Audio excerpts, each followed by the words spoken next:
வணக்கம். மாலை முரசு செய்திகளை விரிவாக பார்ப்பதற்கு முன் தலைப்புச் செய்திகள். சட்டமன்ற தொகுதி இடைத்தேர்தலில் அதிமுக சார்பில் போட்டியிட மார்ச் 13 அன்று விருப்ப மனு வழங்கப்படும். நிரப்பிய விண்ணப்ப படிவங்களை அன்று மாலைக்குள் திரும்ப வழங்க வேண்டும் என்றும் அறிவிப்பு. தமிழக இடைத்தேர்தலில் 8 தொகுதிகளில் ஜெயித்தால் அதிமுக ஆட்சி நீடிப்பது உறுதி.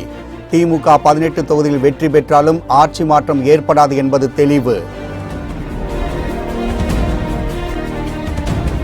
அரவக்குறிச்சி உள்ளிட்ட 3 தொகுதிகளில் இடைத்தேர்தல் நடத்த திமுக வலியுறுத்தல்.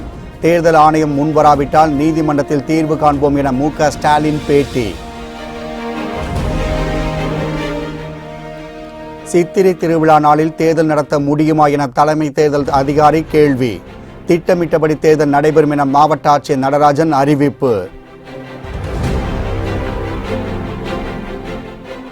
குடியரசுத் தலைவர் மாளிகையில் பத்ம விருதுகள் வழங்கும் விழா கோலாகலம். பங்காரு அடிகளார், பிரபுதேவா உள்ளிட்டோருக்கு வழங்கி கௌரவித்தார் ராம்நாத் கோவிந்த். 18 சட்டமன்ற இடைத்தேர்தலில் அதிமுக 8 தொகுதியில் வெற்றி பெற்றாலே ஆட்சியை தக்க வைக்க முடியும் என அரசியல் பார்வையாளர்கள் கருத்து தெரிவித்துள்ளனர். மக்களவைத் தேர்தல் ஏப்ரல் 11ஆம் தேதி தொடங்கி மே 19 வரை 7 கட்டங்களாக நடத்தப்பட உள்ளது. இந்த தேர்தலுடன் தமிழக சட்டசபையில் காலியாக இருக்கும் 18 தொகுதிகளுக்கும் தேர்தல் நடத்த திட்டமிடப்பட்டுள்ளது. அதிமுகவை பொறுத்தவரை ஆட்சியில் நீடிக்க வேண்டுமென்றால் 114 எம்எல்ஏக்களின் ஆதரவு தேவை.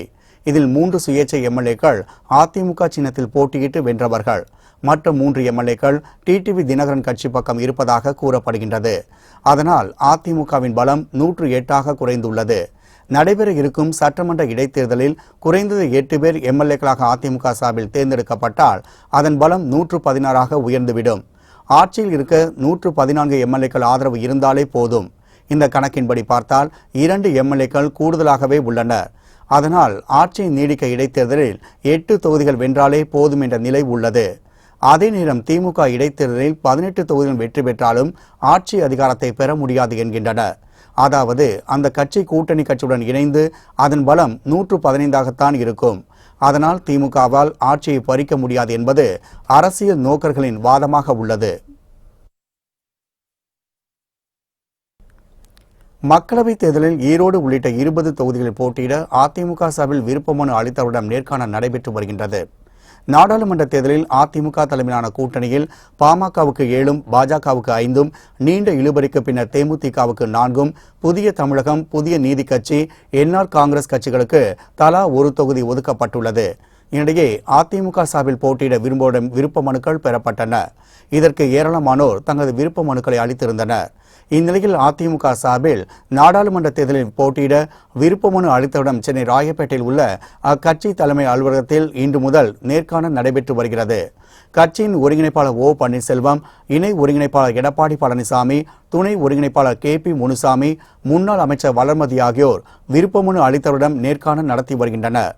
இன்று ஈரோடு, திருப்பூர், திண்டுக்கல், சிவகங்கை உள்ளிட்ட 20 தொகுதிகளுக்கும், நாளை சென்னை வடக்கு, சென்னை தெற்கு, மத்திய சென்னை, திருவள்ளூர் உள்ளிட்ட 19 தொகுதிகளுக்கும் நேர்காணல் நடைபெறுகின்றது.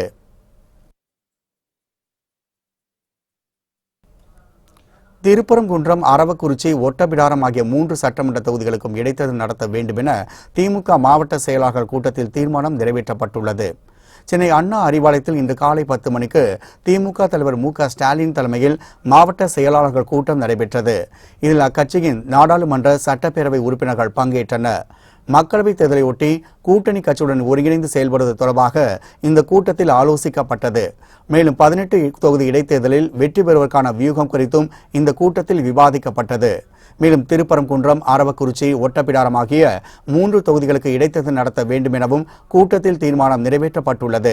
மேலும் 3 தொகுதிகளில் தேர்தல் நடத்தப்படாததற்கு கூறும் காரணங்கள் அடிப்படை ஆதாரமற்றது என விளக்கமளித்துள்ள திமுக, ஆணையம் தேர்தல் நடத்த முன்வராவிட்டால் நீதிமன்றம் மூலம் தீர்வு காணப்படும் என்றும் தெரிவித்துள்ளது. நியாயமாக பார்த்தால் தமிழகத்தில் 21 தொகுதிகளில் இடைத்தேர்தலை நடத்த வேண்டிய ஒரு நிலை. ஆனால் 3 தொகுதிகளை தவிர்த்து 18 தொகுதிகளில் மட்டும் தேர்தலை நடத்தப் போகிறோம் என்று தேர்தல் கமிஷன் அறிவித்திருக்கிறது. ஒட்டப்பிடாரம், அரவாக்குறிச்சி, திருப்பரங்குன்றம் இந்த தொகுதிகளில் தேர்தல் நிறுத்தி வைக்கப்பட்டிருக்கிறது. அதற்கு என்ன காரணம் என்பதை இங்கு இருக்கக்கூடிய தேர்தல் கமிஷனும் சொல்லியிருக்கிறது. வழக்கை காரணமாக சொல்லியிருக்கிறார்கள். வழக்கு நடந்தால் தேர்தல் நடத்தக்கூடாது என்பது மரபல்ல. ஏனென்றால் நான் கேட்க விரும்புவது ஸ்டே கொடுக்கல, தடை உத்தரவு போடல. ஆக இந்த நிலையில அந்த 3 தொகுதிகளுக்கு தேர்தலை நிறுத்த வேண்டிய அவசியம் என்ன? இதுல ஒரு உள்நோக்கம் இருக்கிறது என்பது தெளிவாக தெரிகிறது. அதனால எங்களுடைய நாடாளுமன்ற உறுப்பினர்கள் தேர்தல் கமிஷனத்துல, தலைமை தேர்தல் கமிஷனத்துல நேரம் கேட்டிருக்கிறாங்க. இன்றோ அல்லது நாளையோ நேரம் ஒதுக்கி தருவதாக சொல்லி இருக்கிறார்கள். அப்பொழுது எங்களுடைய நாடாளுமன்ற உறுப்பினர் சிவா அவர்களும் PK செல்வன் அவர்களும் சென்று எங்களுடைய கோரிக்கையை மனுவாக வழங்க இருக்கிறார்கள். ஆக அவர்கள் மூலமாக நியாயம் கிடைக்கும் என்று எதிர்பார்க்கிறோம். இல்லை என்று சொன்னால் நாங்கள் உயர்நீதிமன்றத்தை, தேவைப்பட்டால் உச்சநீதிமன்றத்தையும் நாங்கள் நாடுவதற்கு முடிவு செய்திருக்கிறோம். மக்களவைத் தேர்தலில் தேமுதிக சார்பில் போட்டியிட விருப்பமனு அளித்தவுடன் நாளை மறுநாள் நேர்காணல் நடைபெறும் என அறிவிக்கப்பட்டுள்ளது. அதிமுக தலைமையிலான கூட்டணியில் இடம்பெற்றுள்ள தேமுதிகவுக்கு 4 தொகுதிகள் ஒதுக்கீடு செய்யப்பட்டுள்ளன. இதற்கான உடன்பாடு ஒப்பந்தம் நேற்று கையெழுத்தானது. இந்நிலையில் தேமுதிக சார்பில் தேர்தலில் போட்டியிட விருப்பமனு அளித்தவுடன் நாளை மறுநாள் நேர்காணல் நடைபெறும் என அக்கட்சியின் தலைவர் விஜயகாந்த் அறிவித்துள்ளார். தேர்தலில் போட்டியிட விருப்பமனு அளித்த 762 பேரிடம் 13ஆம் தேதி ஒரே நாளில் விஜயகாந்த் முன்னிலையில் நேர்காணல் நடைபெறும் என அறிவிக்கப்பட்டுள்ளது.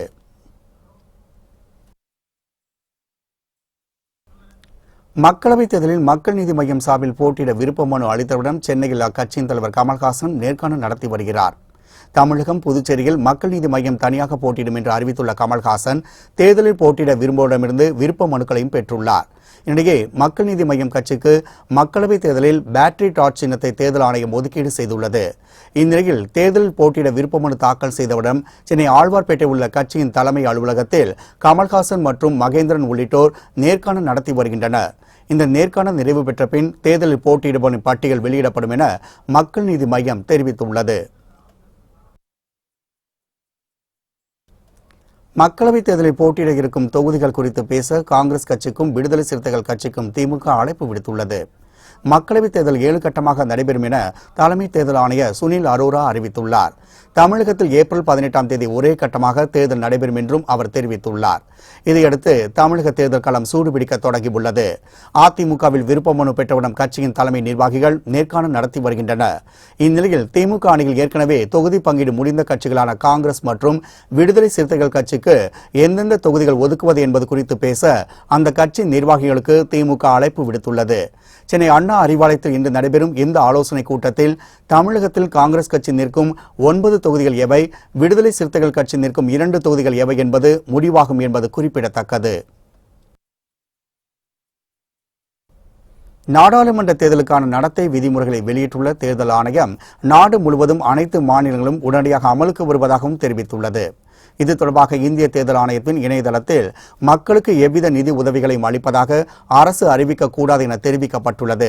புதிய திட்டங்கள் பற்றிய அறிவிப்பை அள்ளி வீசக்கூடாது எனவும் புதிய திட்டங்களுக்கான நிதி ஒதுக்கீட்டை அனுமதிக்கக்கூடாது எனவும் தேர்தல் ஆணையம் தெரிவித்துள்ளது. மக்கள் நலத்திட்டங்களுக்கு அடிக்கல் நாட்டக்கூடாது, புதிய திட்டங்களுக்கான தொடக்க விழா நடத்தக்கூடாது, பல்வேறு வசதிகள் செய்து தருவதாக வாக்குறுதி அளிக்கக்கூடாது என்று தெரிவித்துள்ள தேர்தல் ஆணையம் பணி நியமனம், பதவி உயர்வுகளை அரசு அளிக்கக்கூடாது என்றும் கூறியுள்ளது. அமைச்சர்கள் தேர்தல் பணிக்காக அரசு அம்சங்களை பயன்படுத்தக்கூடாது எனவும் ஜாதி மத உணர்வுகளை வாக்குக்காக பயன்படுத்தக்கூடாது எனவும் தெரிவிக்கப்பட்டுள்ளது. கோவில், மசூதி, தேவாலயங்களை அரசியல் பிரச்சார ஸ்தலமாக பயன்படுத்தக்கூடாது என கூறியுள்ள தேர்தல் ஆணையம் அரசு பணத்தை செலவழித்து ஆளும் கட்சியினர் விளம்பரம் செய்யக்கூடாது என கண்டிப்பாக தெரிவித்துள்ளது. இந்த நடத்தை விதிமுறைகள் அனைத்து மாநிலங்களிலும் உடனடியாக அமலுக்கு வருவதாகவும் தேர்தல் ஆணையம் தெரிவித்துள்ளது. சித்திரை திருவிழா நாளான ஏப்ரல் 18ஆம் தேதி வாக்குப்பதிவு நடத்த முடியுமா என்பது குறித்து மதுரை மாவட்ட தேர்தல் அதிகாரி அறிக்கை தாக்கல் செய்ய தமிழக தலைமை தேர்தல் அதிகாரி சத்யபிரதா சாஹூ உத்தரவிட்டுள்ளார்.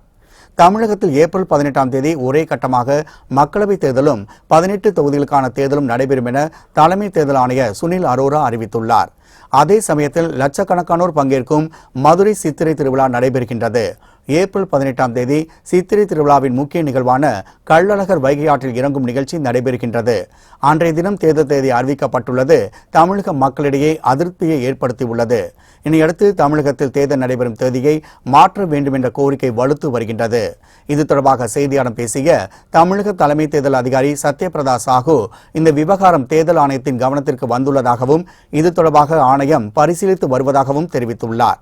இதனைத் தொடர்ந்து சித்திரை திருவிழா நாளில் தேர்தல் நடத்த முடியுமா என்பது தொடர்பான விவரங்களை அறிக்கையாக இன்றே அனுப்ப வேண்டும் என மாவட்ட தேர்தல் அதிகாரிக்கு சத்யபிரதா சாஹூ உத்தரவிட்டுள்ளார். இதுக்கு ஏற்கனவே நம்ம மதுரை மாவட்ட ஆட்சித்தலைவர் 19 ஏப்ரல் அது ஒரு லோக்கல் ஹாலிடே இருக்கும், அது இன்ஃபர்மேஷன் கொடுத்துருந்தாங்க. அதுபடி நாங்கள் எலெக்ஷன் கமிஷனுக்கு ஏற்கனவே தகவலெல்லாம் கொடுத்துருந்தோம். இப்போ நீங்கள் ப்ரெஸ்ல எல்லாம் கேட்டிருக்கீங்க, அது மாதிரி மதுரையில் ஒரு பெரிய திருவிழா நடக்க போகுது. ஸோ மாவட்ட ஆட்சித்தலைவர்கிட்ட நம்ம அதுக்கு ரிப்போர்ட் கேட்டிருக்கோம். அந்த ரிப்போர்ட் வந்த பிற்பாடு நம்ம எலெக்ஷன் கமிஷனுக்கு அந்த ரிப்போர்ட்டோட இன்ஃபர்மேஷன் கொடுத்துட்டு அதுக்கு அடுத்து எலெக்ஷன் கமிஷனில் என்ன ஆக்ஷன் எடுக்கிறாங்களோ அது அப்புறம் தான் நாங்கள் இன்ஃபார்ம் பண்ண முடியும். ஏப்ரல் 18ஆம் தேதி நடைபெறும் சித்திரை திருவிழா அன்று தேர்தல் நடைபெறும் என மாவட்ட ஆட்சியர் நடராஜன் திட்டவட்டமாக தெரிவித்துள்ளார். மதுரை மாவட்ட ஆட்சியர் அலுவலகத்தில் ஏப்ரல் 18ஆம் தேதி நடைபெறும் தேர்தல் தொடர்பான ஆலோசனைக் கூட்டத்திற்கு ஆட்சியர் நடராஜன் தலைமையேற்றார். இதில் மாவட்ட காவல் கண்காணிப்பாளர், மாநகராட்சி ஆணையர் மற்றும் அனைத்து கட்சியினர் பங்கேற்றனர். அப்போது மதுரையில் சித்திரை திருவிழா நடைபெறுவதால் தேர்தல் தேதி மாற்ற வேண்டும் என அவர்கள் கோரிக்கை விடுத்தனர். ஆலோசனைக் கூட்டத்திற்கு பிறகு மதுரையில் செய்தியாளர்களை சந்தித்த மாவட்ட ஆட்சியர் நடராஜன், தேர்தல் அறிவிப்பை தொடர்ந்து மதுரையில் தேர்தல் நடத்தை விதிமுறைகள் அமலுக்கு வந்துள்ளதால் முறைகேடுகள் தொடர்பாக 1950 என்ற எண்ணுக்கு தகவல் தெரிவிக்கலாம் என தெரிவித்தார். 24 மணி நேரமும் புகார்கள் மீது உடனுக்குடன் நடவடிக்கை எடுக்கப்படும் என்றும் அவர் கூறினார். மதுரையில் ஏப்ரல் 18ஆம் தேதி தேரோட்டம் நடைபெறுவதால் வாக்குப்பதிவு நேரத்தை அதிகரிக்க தயார் என்றும் மதுரை சித்திரை திருவிழா தொடர்பாக தேர்தல் ஆணையத்திடம் தெரிவிப்போம் எனவும் ஆட்சியர் குறிப்பிட்டார். தேர்தல் நடத்தை விதிமுறைகள் உடனடியாக அமலுக்கு வந்தது. மாவட்ட டிஸ்ட்ரிக்ட் கண்ட்ரோல் ரூம் 1950 அது தனியாக இயங்கிட்டு இருக்கு. அதுக்கு தொடர்பு கொண்ட எந்த கம்ப்ளைண்ட்ஸும் சரி, எந்த இன்ஃபர்மேஷனும் சரி, உடனடியாக தகவல் தெரிவிக்கப்படும். எங்களை மாவட்ட நிர்வாக சார்பில் நம்மள்ட்ட கேட்கப்பட்ட கேள்வி உள்ளூர் விடுமுறை எந்த தேதி என்று கேட்கப்பட்டது. நம்ம உள்ளூர் விடுமுறை 19/4/2019 சித்திரை திருவிழாவான அன்று உள்ளூர் விடுமுறை என்று தெரியப்படுத்தப்பட்டது. இதுதான் அவங்க எலெக்ஷன் கமிஷன் எங்களுக்கு கேட்ட கேள்வியும் அதற்கு நாங்கள் சொன்ன பதிலும் இதுதான். 2019ஆம் ஆண்டுக்கான பத்ம விருதுகள் நடிகர்கள் மோகன்லால், பிரபுதேவா உட்பட 56 பேருக்கு முதற்கட்டமாக குடியரசுத் தலைவர் ராம்நாத் கோவிந்த் வழங்கி கௌரவித்தார். பல்வேறு துறைகள் சாதனை படைத்தவர்களுக்கான பத்ம விருதுகள் பட்டியல் கடந்த ஜனவரி மாதம் வெளியிடப்பட்டது. இதில் 4 பேருக்கு பத்ம விபூஷன், 14 பேருக்கு பத்ம பூஷன், 94 பேருக்கு பத்மஸ்ரீ என 112 பேருக்கு பத்ம விருதுகள் அறிவிக்கப்பட்டன. இந்நிலையில் முதற்கட்டமாக இன்று 56 பேருக்கு ஜனாதிபதி மாளிகையில் பத்ம விருதுகள் வழங்கப்பட்டன. அதன்படி நடிகர்கள் மோகன்லால், பிரபுதேவா, இசையமைப்பாளர் சங்கர் மகாதேவன், ட்ரம்ஸ் மணி, பங்காரு அடிகளார், டேபிள் டென்னிஸ் வீரர் சரத்கமர் உள்ளிட்டோருக்கு பத்மஸ்ரீ விருதுகள் வழங்கி குடியரசுத் தலைவர் கௌரவித்தார். மேலும் முன்னாள் வெளியுறவு செயலாளர் சுப்பிரமணியம் ஜெய்சங்கர், பஜ்ரங் புனியா, கபடி தலைவர் அஜய் தாக்கூர் உள்ளிட்டோருக்கும் பத்மஸ்ரீ விருதுகள் வழங்கப்பட்டன. பத்மபூஷன் விருது மறைந்த எழுத்தாளர் குல்தீப் நாயருக்கு வழங்கப்பட்டது. இதனை அவரது மனைவி பாரதி நாயர் விருதினை குடியரசுத் தலைவரிடமிருந்து பெற்றுக் கொண்டார்.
மீதமுள்ள 56 பேருக்கு வருகிற 16ஆம் தேதி விருதுகள் வழங்கப்படும் என அறிவிக்கப்பட்டுள்ளது. இந்நிகழ்ச்சியில் குடியரசு துணைத் தலைவர் வெங்கையா நாயுடு, பிரதமர் மோடி மற்றும் மத்திய அமைச்சர்கள் பங்கேற்றனர். காஷ்மீரில் நடைபெற்ற பயங்கர துப்பாக்கிச் சண்டையில் ஜெய்ஷ் இ முகமது இயக்கத்தை சேர்ந்தவர் உட்பட 3 பயங்கரவாதிகள் அதிரடியாக சுட்டுக் கொல்லப்பட்டனர். ஜம்மு காஷ்மீர் மாநிலம் புல்வாமா மாவட்டம் டிரால் பகுதியில் பயங்கரவாதிகள் பதுங்கியிருப்பதாக பாதுகாப்பு படையினருக்கு ரகசிய தகவல் கிடைத்துள்ளது. இதனையடுத்து அந்த இடத்தை சுற்றி வளைத்து பாதுகாப்பு படை வீரர்கள் தேடுதல் வேட்டையில் ஈடுபட்டனர். அப்போது வீட்டுக்குள் மறைந்திருந்த பயங்கரவாதிகள் சில வீரர்களை குறிவைத்து துப்பாக்கிச் சூடு நடத்தினர். பதிலுக்கு பாதுகாப்பு படை நடத்திய தாக்குதலில் 3 பயங்கரவாதிகள் அதிரடியாக சுட்டுக் கொல்லப்பட்டனர். இந்த தாக்குதலில் ஜெய்ஷ் இ முகமது என்ற பயங்கரவாத இயக்கத்தை சேர்ந்த முதாஷிர் அகமது கான் என்ற முகமது பாய் பலியானார். துப்பாக்கிச் சண்டையில் பயங்கரவாதிகள் பதுங்கியிருந்த வீடும் சேதமடைந்தது. இதற்கிடையே பாராமுல்லா மாவட்டம் ஊரி செக்டாரில் பாகிஸ்தான் ராணுவம் அத்துமீறி துப்பாக்கிச் சூடு நடத்தியதில் பொதுமக்கள் 4 பேர் காயமடைந்தனர். தமிழகத்தில் இடைத்தேர்தல் நடைபெறவுள்ள சட்டமன்ற தொகுதிகளில் அதிமுக சார்பில் போட்டியிட மார்ச் 13 அன்று விருப்பமனு அளிக்கலாம் என அறிவிக்கப்பட்டுள்ளது. அதிமுக ஒருங்கிணைப்பாளர் பன்னீர்செல்வம், இணை ஒருங்கிணைப்பாளர் எடப்பாடி பழனிசாமி ஆகியோர் வெளியிட்டுள்ள அறிவிப்பில் ஏப்ரல் 18 அன்று இடைத்தேர்தல் நடைபெறவுள்ள சட்டமன்ற தொகுதிகளில் போட்டியிட விரும்புவோர் மார்ச் 13 புதன் காலை 10 மணி முதல் மாலை 6 மணி வரை விண்ணப்ப படிவங்களை பெறலாம் என குறிப்பிடப்பட்டுள்ளது. 25,000 ரூபாய் கட்டணம் செலுத்தி பெற்ற விண்ணப்ப படிவங்களை நிரப்பி அன்று மாலைக்குள் வழங்க வேண்டும் என்றும் குறிப்பிடப்பட்டுள்ளது. திருவாரூர் சட்டமன்ற தொகுதிக்கு ஏற்கனவே விருப்பமனு பெறப்பட்டு விட்டதால் அதற்கு மீண்டும் விருப்பமனு அளிக்க தேவையில்லை என்றும் குறிப்பிடப்பட்டுள்ளது. திருவாரூர் அருகே உரிய ஆவணங்கள் இல்லாமல் கொண்டு செல்லப்பட்ட 50 லட்சம் ரூபாயை தேர்தல் அதிகாரிகள் பறிமுதல் செய்தனர்.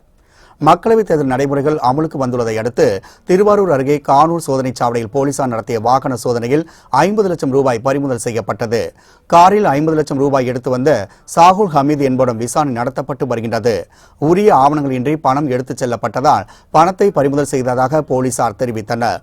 24 சோதனை சாவடிகள் அமைக்கப்பட்டு தீவிரமாக கண்காணிக்கப்பட்டு வருவதாகவும் அவர்கள் தெரிவித்தனர். பொள்ளாச்சி பலாத்கார குற்றவாளிகளை காப்பாற்ற ஆளும் கட்சியினரே போராடுவது கடும் கண்டனத்துக்கு உரியது என திமுக தலைவர் ஸ்டாலின் கடும் கண்டனம் தெரிவித்துள்ளார்.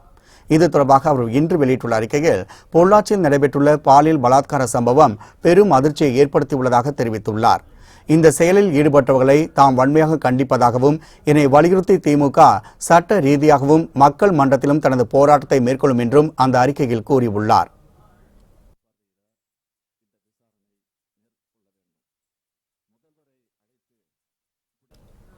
முள்ளிவாய்க்கால் மூற்றம் நிகழ்ச்சிக்கு பங்கேற்க வந்த பிரான்ஸ் நாட்டு பிரமுகர் நாட்டை விட்டு வெளியேற்றப்பட்டதற்கு உலக தமிழர் பேரமைப்பின் தலைவர் பழ நெடுமாறன் கண்டனம் தெரிவித்துள்ளார். இது தொடர்பாக அவர் வெளியிட்டுள்ள அறிக்கையில் முள்ளிவாய்க்கால் நினைவு முற்றத்தில் உலக தமிழர் பேரமைப்பின் சார்பில் கலந்துரையாடல் நிகழ்ச்சிக்கு ஏற்பாடு செய்யப்பட்டதை குறிப்பிட்டுள்ளார். இதில் பங்கேற்க வந்த பிரான்ஸ் நாட்டு அரசியல் பிரமுகர் ஆந்தோனி ரூசேலை நாட்டை விட்டு வெளியேறுமாறு பிறப்பிக்கப்பட்ட உத்தரவுக்கான நகலை காவல்துறையினர் வழங்கியதையும் தெரியப்படுத்தியுள்ளார். இந்தியாவுக்கு வரும் பிற நாட்டு மக்களை இழிவுபடுத்தும் விதமாக இவ்வாறு நடத்துவது மனிதநேயமற்ற செயல் என்றும் பழ நெடுமாறன் கண்டனம் தெரிவித்துள்ளார். 6 மாதத்திற்கு சுற்றுலா விசா பெற்று இந்தியா வந்துள்ள இதுபோன்ற நாடு கடத்தும் உத்தரவு தேவையில்லாத எதிர்விளைவுகளை ஏற்படுத்தும் என்றும் அந்த அறிக்கையில் அவர் எச்சரித்துள்ளார்.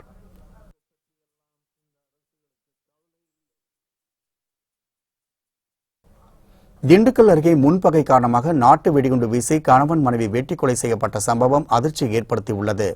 திண்டுக்கல் ஆர்வி நகர் பகுதியை சேர்ந்தவர் பாண்டி. இவர் மனைவி மற்றும் 2 மகன்களுடன் வசித்து வருகிறார். கடந்த 6 மாதங்களுக்கு முன்பு பாண்டியின் 2 மகன்கள் மீதும் திண்டுக்கல் தெற்கு காவல் நிலையத்தில் கொலை வழக்கு பதிவு செய்யப்பட்டதாக தெரிகின்றது. இதன் காரணமாக இவர்கள் கோவையில் தங்கி கூலி வேலை செய்து வந்தனர். இந்நிலையில் 2 தினங்களுக்கு முன்பு திண்டுக்கல்லில் உள்ள உறவினர் வீட்டு விருந்திற்கு அவர்கள் குடும்பத்துடன் சென்று தங்கியுள்ளனர். 2 மகன்களும் வீட்டை விட்டு வெளியே சென்றதை பார்த்த மர்ம நபர்கள் அவர்கள் தங்கியிருந்த வீட்டின் மீது வெடிகுண்டை வீசி உள்ளனர். இதில் பதற்றமடைந்த பாண்டி மற்றும் அவரது மனைவி இருவரும் வீட்டில் இருந்து வெளியே தப்பிச் செல்ல முயன்றுள்ளனர். அப்போது மர்ம நபர்கள் அவர்கள் இருவரையும் சரமாரியாக வெட்டி கொலை செய்துவிட்டு தப்பி ஓடினர். தகவல் அறிந்து விரைந்து வந்த போலீசார் இருவருடைய உடலை மீட்டு அரசு மருத்துவமனைக்கு அனுப்பி வைத்தனர். பின்னர் மாவட்ட காவல் கண்காணிப்பாளர் சக்திவேல் கொலை இடத்தை நேர்வு ஆய்வு செய்தார். நீதிமன்ற அவமதிப்பு வழக்கில் மதுரை மாநகராட்சி ஆணையருக்கு 1 வார சிறை தண்டனையும் 5,000 ரூபாய் அபராதம் விதித்து உயர்நீதிமன்ற மதுரை கிளை உத்தரவிட்டுள்ளது. வருவாய் உதவியாளர்கள் மற்றும் இளநிலை உதவியாளர்கள் பணிமூப்பு தொடர்பாக அரசு பிறப்பித்த உத்தரவை எதிர்த்து தொடரப்பட்ட வழக்கை தள்ளுபடி செய்த உயர்நீதிமன்றம் மதுரை மாநகராட்சி வருவாய் உதவியாளர்களுக்கு 4 வாரங்களில் பதவி உயர்வு வழங்க 2016ஆம் ஆண்டு உத்தரவு பிறப்பித்தது. இந்த உத்தரவை அமல்படுத்தாத நகராட்சி நிர்வாகம் மற்றும் குடிநீர் வழங்கல் துறை செயலர் பனீந்திர ரெட்டி, நகராட்சி நிர்வாக ஆணையர் பிரகாஷ், மதுரை மாநகராட்சி ஆணையர் அனீஸ் சேகர் ஆகியோருக்கு எதிராக விஜயகுமார் என்பவர் உயர்நீதிமன்ற மதுரை கிளையில் நீதிமன்ற அவமதிப்பு வழக்கு தொடர்ந்துள்ளார். இந்த மனுவை விசாரித்த நீதிபதி முரளிதரன் நீதிமன்ற உத்தரவை அமல்படுத்தாமல் மாநகராட்சி ஆணையர் நீதிமன்ற அவமதிப்பு மற்றும் குற்றம் புரிந்துள்ளது நிரூபணமாகியுள்ளது எனவும் இதற்கு தண்டனை வழங்காமல் இருந்தால் தவறான முன்னுதாரணமாகிவிடும் என கூறி அவருக்கு 1 வார சிறை தண்டனையும் 5000 ரூபாய் அபராதம் விதித்து தீர்ப்பளித்தார். மேலும் நீதிமன்ற உத்தரவை அமல்படுத்தாத அதிகாரிகள் மீது நடவடிக்கை எடுத்து அறிக்கை தாக்கல் செய்ய நகராட்சி நிர்வாகம் மற்றும் குடிநீர் வழங்கல் துறை செயலர் பனீந்திர ரெட்டிக்கு நீதிபதி உத்தரவிட்டுள்ளார்.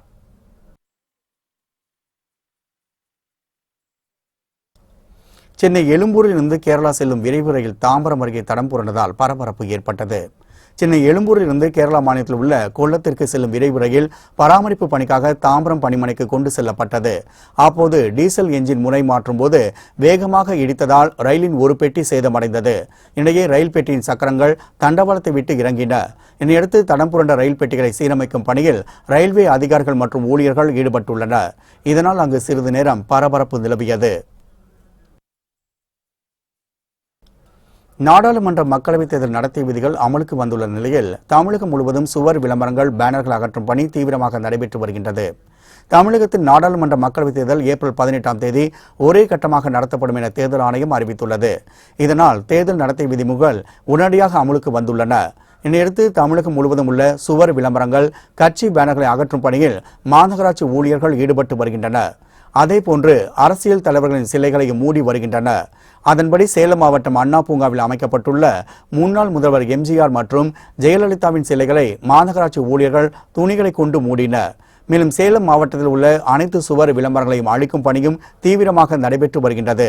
இதேபோன்று திருவள்ளூர் மாவட்டத்தில் மாவட்ட ஆட்சியர் அலுவலகம், தாலுகா அலுவலகம், கால்நடை மருத்துவமனை, பேருந்து நிலையம் உள்ளிட்ட பல்வேறு இடங்களில் உள்ள சுவரொட்டிகள் கிழிக்கப்பட்டும் சுவர் விளம்பரங்கள் மீது சுண்ணாம்பு பூசி அழிக்கும் பணி நடைபெற்று வருகின்றது. ஈரோடு மாவட்டம் சத்தியமங்கலம் பகுதியில் மாநகராட்சி, நகராட்சி, பேரூராட்சி, கிராம ஊராட்சி மன்ற சுவர்களில் எழுதப்பட்டிருந்த கட்சி விளம்பரங்கள் மற்றும் அரசியல் தலைவர்களின் படங்களை அழிக்கும் பணியில் நகராட்சி பணியாளர்கள் தீவிரமாக ஈடுபட்டு வருகின்றனர். தனியாருக்கு சொந்தமான சுவர்களில் கட்சியின் சின்னத்தை வரைய சம்பந்தப்பட்ட உரிமையாளரும் தேர்தல் ஆணையத்திடமும் முறையாக அனுமதி பெற வேண்டும் என தெரிவிக்கப்பட்டுள்ளது. தேர்தல் நடத்தை விதிமுறைகள் அமலுக்கு வந்ததை அடுத்து கிருஷ்ணகிரி மாவட்ட ஆட்சியர் அலுவலகத்தில் நடைபெறும் பொதுமக்கள் குறைதீர்க்கும் நாள் கூட்டம் ரத்து செய்யப்பட்டுள்ளது. இதனால் பொதுமக்கள் தங்கள் கோரிக்கை மனுக்களை புகார் பெட்டியில் போட்டு சென்றனர்.